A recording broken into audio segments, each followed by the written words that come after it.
अस्सलाम वालेकुम everyone, welcome to vocabulary you learn English with easy lessons. आज के लेसन में ये फ्रेजेस देखे जरा। Accountable, account for, an account of, take into account और नो अकाउंट, सेटल अकाउंट्स, और इसके अलावा और भी हैं।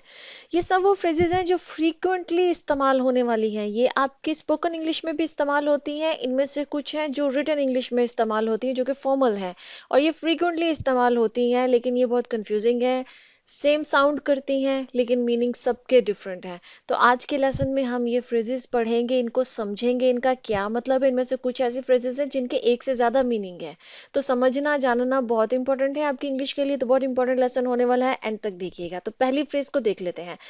अकाउंटेबल जैसे है पहला वर्ड, इसके दो मीनिंग है अकाउंटेबल को जो हम यूज़ करते हैं। ठीक है, एक मीनिंग होता है रिस्पॉन्सिबल और एक होता है आंसरेबल। रिस्पॉन्सिबल का मतलब ये कि ये दो मीनिंग में इस्तेमाल होता है। पहला ये कि जिम्मेदारी के मीनिंग में इस्तेमाल होगा, ठीक है, और दूसरा है आंसरेबल, मतलब जवाबदेही के मीनिंग में, कि you are answerable for this, means कि तुम इस काम के लिए जवाबदेह हो। मैं अभी आपको एग्जांपल्स में समझाती हूँ। जैसे ये पहला है रिस्पॉन्सिबल के मीनिंग में, देखिए the CEO is accountable for the companies performance, कि जो सीईओ है वो जिम्मेदार है, रिस्पॉन्सिबल है, अकाउंटेबल फॉर है कंपनी की परफॉर्मेंस के लिए। अब आप एक जहन में रखें कि यहाँ पर हमने अकाउंटेबल फॉर इस्तेमाल किया है, बताती हूँ क्यों। ठीक है, प्रपोजिशन को जहन में रखना है।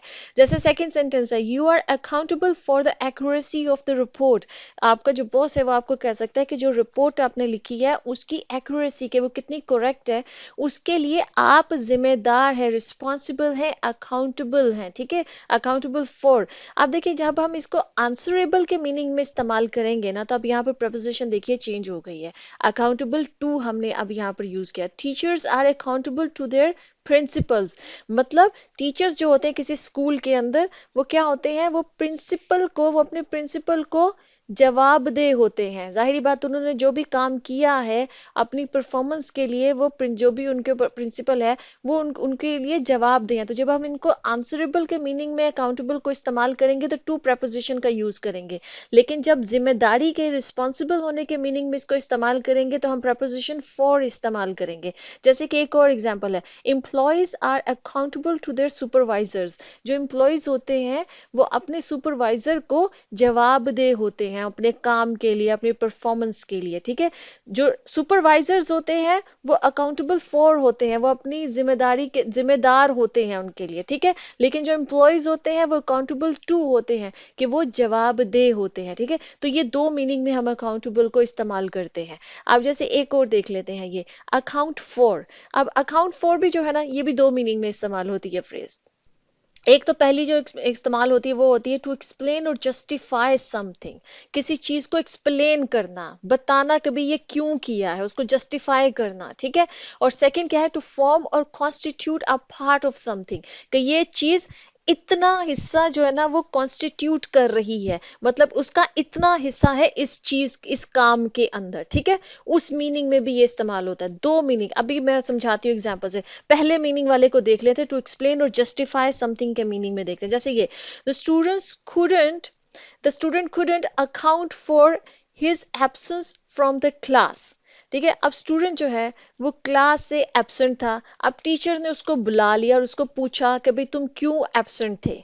अब वो उसको अकाउंट फॉर नहीं कर सका, मतलब वो एक्सप्लेन नहीं कर सका, वो जस्टिफाई नहीं कर सका, कोई रीजन नहीं दे सका कि वो क्यों क्लास से एब्सेंट था। इसी तरह से बॉस बुला सकता है अपने एम्प्लॉय को, और जो है ना जो एम्प्लॉय है अगर वो अकाउंट फॉर नहीं कर सका, मतलब वो जस्टिफाई नहीं कर सका, एक्सप्लेन नहीं, कोई कोई माकूल रीजन नहीं दे सका कि वो क्यों एब्सेंट था। ठीक है, अकाउंट फॉर का मतलब ये है माकूल रीजन देना, जस्टिफाई करना, एक्सप्लेन करना कि ऐसा क्यों हुआ। जैसे एक और सेंटेंस है, the manager had to account for the missing funds during the audit.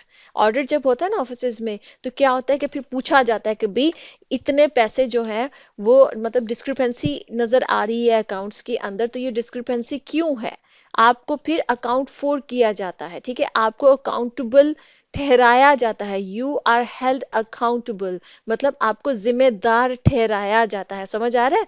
और अगर आप ना बता सके, आप जस्टिफाई ना कर सके, तो you couldn't account for that discrepancy, कि वो आप उस डिस्क्रिपेंसी को एक्सप्लेन नहीं कर सके, उसकी जस्टिफिकेशन नहीं दे सके, तो क्या हुआ, मैनेजर हैड टू, मैनेजर को करना पड़ा account for, justify, explain for the missing funds, कि जो फंड्स मिस थे, जो पैसे मिस थे, जो नहीं नजर आ रहे थे कि भाई इतने पैसे कहाँ गए, ये मिस हैं, तो ड्यूरिंग द ऑडिट, ऑडिट के दौरान उसको, उनको जस्टिफाई, एक्सप्लेन करना पड़ा कि ये पैसा जो है, जो मिसिंग नजर आ रहा है, ये कहाँ गया, ये कहाँ खर्च हुआ, क्योंकि अकाउंट्स में वो रिफ्लेक्ट नहीं हो रहा है, ठीक है, समझ आ गई। ये तो हो गया अकाउंट फॉर का एक मीनिंग। सेकंड मीनिंग है टू फॉर्म और कॉन्स्टिट्यूट, मतलब कितना हिस्सा है किसी चीज में, किसी दूसरी चीज का। समझाती हूँ एग्जाम्पल से, जैसे women account for nearly half of the work force in this industry. कोई इंडस्ट्री है, फैशन इंडस्ट्री ले लें, या कोई भी आईटी इंडस्ट्री ले लें, कोई भी इंडस्ट्री ले लें, अगर उस इंडस्ट्री में बात हो रही है कि इस इंडस्ट्री के अंदर आधा हिस्सा औरतों का है, मतलब उनका कंट्रीब्यूशन है इस इंडस्ट्री के अंदर, हाफ जो है ना, आधी औरतें हैं जो इस इंडस्ट्री में काम कर रही हैं, तो वो क्या कर रही है, वो अकाउंट फोर कर रही हैं, मतलब उनका इतना हिस्सा है, वो कॉन्स्टिट्यूट कर रही हैं, आधा हिस्सा कॉन्स्टिट्यूट, मतलब इतना हिस्सा डाल रही है इस इंडस्ट्री में, तो women account for nearly half of the work force, जो वर्क फोर्स है, जो इस इंडस्ट्री में लोग काम कर रहे हैं, उसमें से आधा हिस्सा औरतों का है, मतलब आधी औरतें हैं जो काम कर रही हैं, ठीक है। इसी तरह से energy cost account for major share of household expenses. अब यहाँ पर ये हमारे मुल्क में यही हो रहा है कि बल्कि मेजर, मतलब सबसे ज्यादा यही कॉस्ट आ रही है, हाउस होल्ड के जितने भी खर्चे, एक्सपेंसेस हैं, घर के जितने भी अखराज आते हैं, उसमें क्या हो रहा है, उसमें सबसे ज्यादा जो कॉस्ट इस वक्त हो रही है, वो क्या हो रही है, वो एनर्जी की हो रही है, जो हम बिल्स वगैरह पे कर रहे हैं, ठीक है, क्योंकि बहुत एक्सपेंसिव हो गई है एनर्जी हमारे मुल्क में, ठीक। तो क्या करिए, अकाउंट फॉर, मतलब हिस्सा है, मेजर सबसे ज्यादा, share for of household expenses, जो घर के घरेलू अखराजात है, उसमें जो एनर्जी कॉस्ट है, उसका सबसे ज्यादा मेजर शेयर है, सबसे ज्यादा हिस्सा है, अकाउंट फॉर हिस्सा है, ठीक है। तो इन दो मीनिंग में हम अकाउंट फॉर को इस्तेमाल करते हैं। अब नेक्स्ट आ जाए जी, नेक्स्ट फ्रेज है on account of. On account of use किया जाता है बिकॉज ऑफ और ड्यू टू। अच्छा, ये फॉर्मल है, ये आपको मिलेगी जब आप ईमेल्स लिखते हैं, जब आप न्यूज़पेपर पढ़ेंगे, वहाँ पर आपको ये मिलेगा ऑन अकाउंट ऑफ, बुक्स में आपको मिल सकता है, रिपोर्ट्स वगैरह में मिल सकता है, मतलब फॉर्मल इंग्लिश में आपको मिलेगा ये बहुत ज़्यादा। और इसका मतलब ये होता है कि कोई काम क्यों हुआ, उसकी रीज़न बयान करने के लिए जो है ना, वो ऑन अकाउंट ऑफ यूज़ किया जाता है, ठीक है। जैसे कि the match was cancelled on account of the heavy rain, जो मैच है वो इस वजह से कैंसिल हुआ क्योंकि बहुत तेज बारिश थी। अब हम सिंपली आम अपनी स्पोकन इंग्लिश में कह देंगे due to, because of, match was cancelled because of the heavy rain, या due to the heavy rain, ठीक है, हम अपनी स्पोकन इंग्लिश में सिंपल। लेकिन जब आप फॉर्मल इंग्लिश में पढ़ेंगे, जब हेडलाइंस बनती है न्यूज़पेपर की, वहां पर अगर आप पढ़ेंगे तो वो ऑन अकाउंट ऑफ वो यूज कर लेंगे, फॉर्मल इंग्लिश होती है, क्योंकि मैच जो कैंसिल हुआ on account of heavy rain, heavy rain की वजह से, ये न्यूज़पेपर की हेडलाइंस में आपको नजर आएगा, ठीक है। The meeting was cancelled on account of a government holiday, अचानक से गवर्नमेंट की कोई हॉलीडे आ गई, छुट्टी आ गई गवर्नमेंट की, तो मीटिंग कैंसिल हो गई, ठीक है। तो ऑन अकाउंट ऑफ की वजह से। अब ईमेल में जब सबको इन्फॉर्म किया जाएगा कभी मीटिंग कैंसिल हो गई है, तो चूंकि वहां पे फॉर्मल इंग्लिश इस्तेमाल होती है, तो फिर ऑन अकाउंट ऑफ जो है यूज होगी फ्रेज, ठीक है। चलें जी, नेक्स्ट हमारे पास वो है जी टेक इनटू अकाउंट। इसका मतलब होता है किसी चीज को कंसीडर करना, कोई फैसला लेने से पहले किसी बात को, कुछ वाकयात को, या कुछ पहलू होते हैं, एस्पेक्ट्स होते हैं, उनको जहन नशीन रखना, तमाम फैक्टर्स को सामने रखना, ठीक है, और सामने रख कर उसको कंसीडर करके, उसके बारे में सोच विचार करके फिर कोई फैसला करना, तो उसको कहते हैं कि taking these factors into account, ठीक है, कि ये टेक, सारे ये जो फैक्टर्स हैं, इन सबको टेक दम इनटू अकाउंट, उन सबको जो है ना वो सामने रखो, उनको कंसीडर करो, and then take your decision, जो भी आप फैसला लेना चाहते। ये हमेशा फैसला लेने के लिए फ्रेज इस्तेमाल होती है, टेक इनटू अकाउंट हमेशा डिसीजन लेने के लिए इस्तेमाल होती है, ठीक है।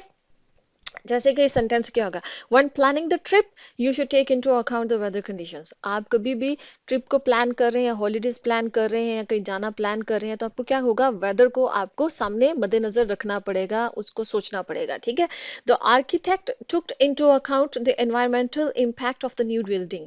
ठीक ना। जब भी आर्किटेक्ट जो होते हैं, वो जब कोई नई बिल्डिंग वगैरह बना रहे होते हैं, डिजाइन कर रहे होते हैं, तो वो एनवायरमेंटल फैक्टर्स को भी जहन में रखते हैं, उसको भी सामने रखते हैं कि भाई एनवायरनमेंट का, वेदर कंडीशंस का क्या असर पड़ेगा इस बिल्डिंग के ऊपर, ठीक है। उन फैक्टर्स को जहन में रखकर फिर वो एक जो बिल्डिंग का जो भी डिजाइन होता है उसको डिजाइन करते हैं, ठीक है जी।